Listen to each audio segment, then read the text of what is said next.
Hey everybody, Mikeycat Outdoors here. So what are we doing today?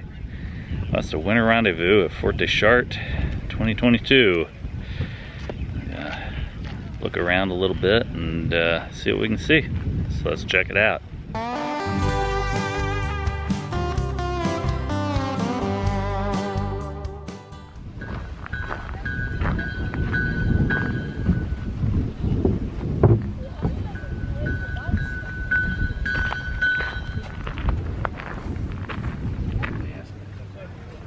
Uh-oh. I am bad. Uh-oh. It's Death himself. Nice knife sheaths. I think they used to stuff flowers and stuff down in that beak. They all hide the stink of the plague. Oh, wow. There you go. That's cool. Need some flowers.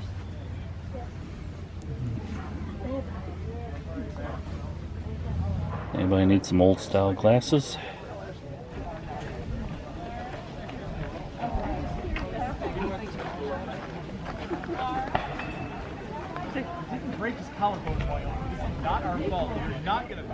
Here in the silversmith area, a lot of ornate little pieces of metalwork here. Kind of neat.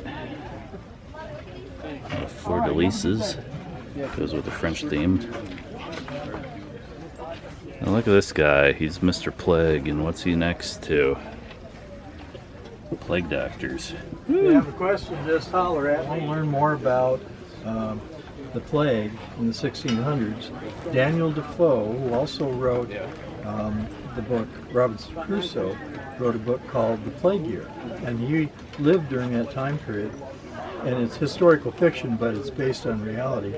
And it's amazing. If you read this book, it's not very thick, but the similarities between the 1600s and what happened this past couple of years. One of them was that they would hire, nobody could work because of the plague. So what they did, you couldn't leave your house if you had the plague. So they'd hire people to watch a house so they wouldn't come and go. The people who lived in the house would come out and pay the people that were watching them to be able to come and go. So these people were collecting twice, once from the government, one from the people that had the house. And a lot of similarities like that. Involved with corruption.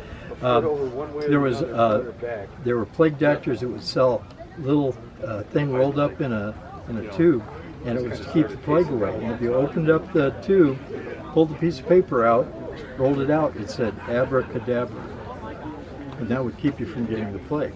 So read the book; it'll be fun. You'll enjoy it. Thanks. Why the long face? Be walking down the path. Clothing store here. And when you got to where you could do that while you were walking, you were doing that. Mind your beeswax. Hello? Coming on through.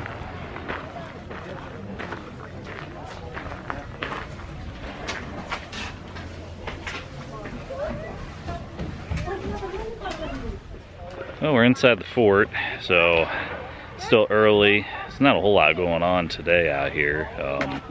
I browsed around some of the vendor shops, got myself a pair of breeches and a shirt, and my son got a plague pin matched with his mask. And so I was just kind of browsing and just playing it by ear. A little French garden out here. Love the way they turn these apple trees into trellises.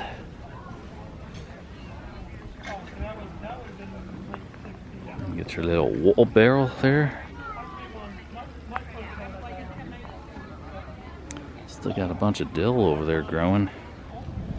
You got the food court out here. A little smaller than in the summertime, but they have burgers, pulled pork, and the homemade sarsaparilla root beer and fresh pork rinds. I'm sure that's good for your health, but they are delicious. We got some tents set up back here behind some of the fort buildings. Got the old powder house here. This was the last building that was fairly intact when they started doing restoration of the fort. So if you want to go take a powder, come here into the powder room.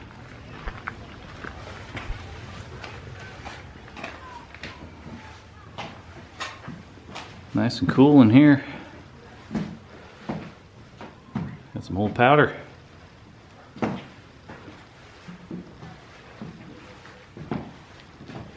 Great place to hide out.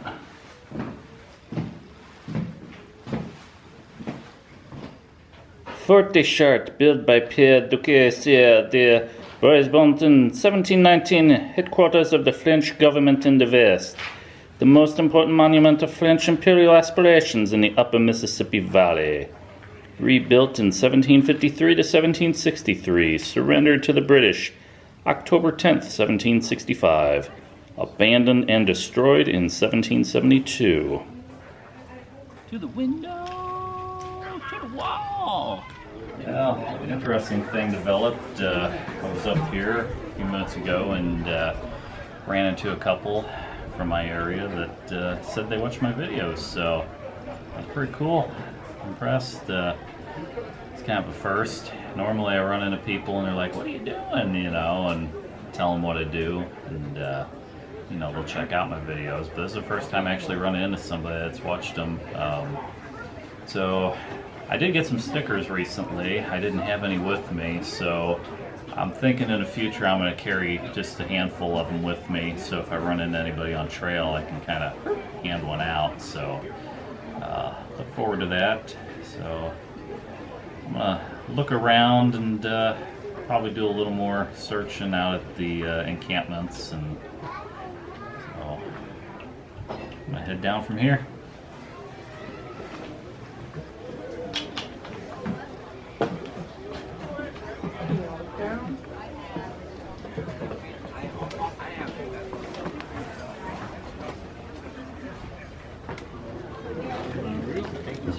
Souvenir stand here. Got some different pewter pins and whatnot. Ooh, for all you Outlander fans, I got some Clan Fraser, Malcolm stuff, and Lollybrock. Yeah. It's a wild show. It's got a little too much skin in it and gratuitous stuff, but it's kind of a neat show to watch. There's all the commemorative medallions from recent years. That's pretty cool. And they got the one right here for 2022. Lead-free pewter. They got a few vendors out here around the perimeter. It's a lot thinner than it was back in the summer. Normally you'd come in from that parking lot over there and be a whole lot of people lined up out here.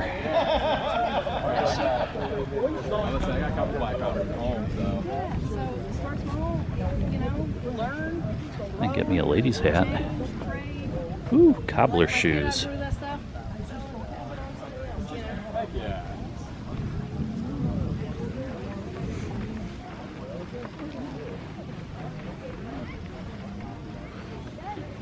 America at 1750.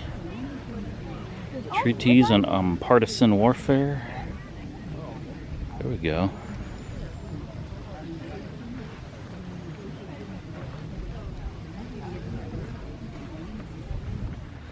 So this is kind of nice here. Got a stove jack coming out the back of the tent. 90-degree turn though. It's kind of nicer to do those in 45s. Get a little better draw up the pipe. Let's see, we got some wigwam teepees up here.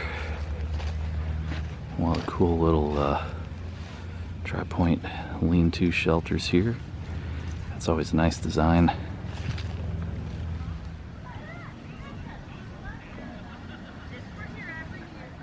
It's another one of those neat tents. You got the center stick and one at the end, lean-to out. This one's got the door flap for it. That way you can kind of shore it up a little bit. Those are actually a fairly good style of tent to use. And if you put a fire in front, you can get a little bit of reflective heat back. Got the blacksmith shop here. Got some nice wrought iron metal work available. Got a little grill over there that's available. Seen this guy do a little handicraft last year. It's pretty nice. Don't be like these two troublemakers.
everybody. If you like what you see, feel free to like, comment, subscribe, give me a thumbs up, hit that notification button. I'll catch you again in the outdoors. As always, thanks for watching.